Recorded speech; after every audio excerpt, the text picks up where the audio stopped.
Well, it's great to have finally gotten racing again. However, I would say the most action in today's race came in the pit lane, with photographers crowding the pit entry before all stops had been made.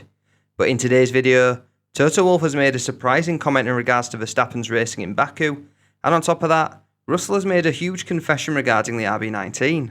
This is one you don't want to miss, guys, so let's dive straight into the video. During the sprint race yesterday, Verstappen was left furious when he felt that George Russell made an unnecessary dive down the inside of his RB19 in the battle for third position, which saw Max Verstappen come away with a car looking a little bit worse for wear. And at the end of the sprint in Parc Fermé, Verstappen had some very harsh words to say to Russell, while shouting a word I won't bring up here as Russell walked away. Now, with the race weekend over in Baku, Toto Wolff has had his own say on the incident and has critiqued Verstappen's driving in the process. Now, as we know, Verstappen had several collisions with Lewis over the years, and his latest incident with Russell suggests the current world champion may choose to race more aggressively with the silver arrows than he does against other teams on the grid. However, Wolff didn't perceive anything unusual in Baku incident between Russell and Verstappen, believing it was simply a case of two young drivers asserting themselves on the track. And when interviewed about whether he thought Verstappen raced Mercedes differently, Wolff was quoted as saying, "No, I think Max races Lewis differently. But between the same generation drivers, they are all fierce, but they know each other so well. They had this situation probably the first time when they were 10, so it's racing. I don't know if it's 70-30, 60-40, or 50-50. It's going to be in that ballpark." Friendly exchanges between drivers is a good entertainment factor. In the race situation, Verstappen is trying the outside line. That's never going to be an easy position. They collided, he had a big hole in the car, and that's certainly suboptimal for your race. It's absolutely understandable that he's upset, but on the other side, George defended a position, and that's also clear that they're going to do that.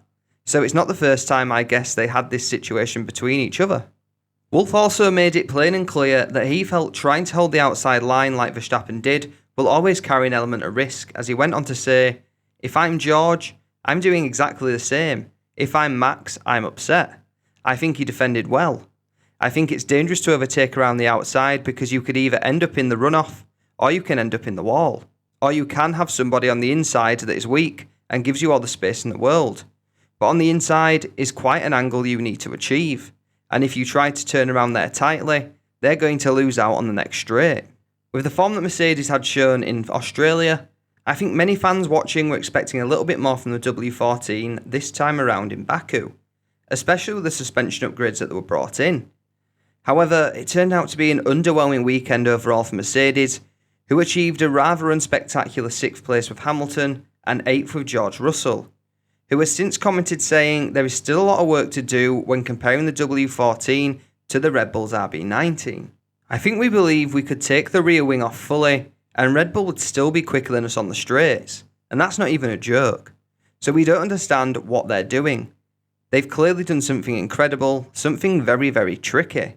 Kudos to them for whatever they've done to achieve this straight line performance, but especially with the DRS, as I said, we believe we can take the rear wing off fully and they'd still be quicker than us, so something's not adding up from our side."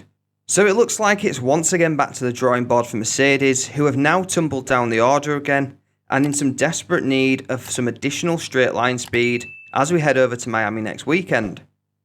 So do you think Mercedes can come up with a better setup in Miami? Let me know your thoughts in the comments below. But that's going to be the video from me today, guys. Remember to like and subscribe if you enjoyed today's content. And until the next time, bye bye.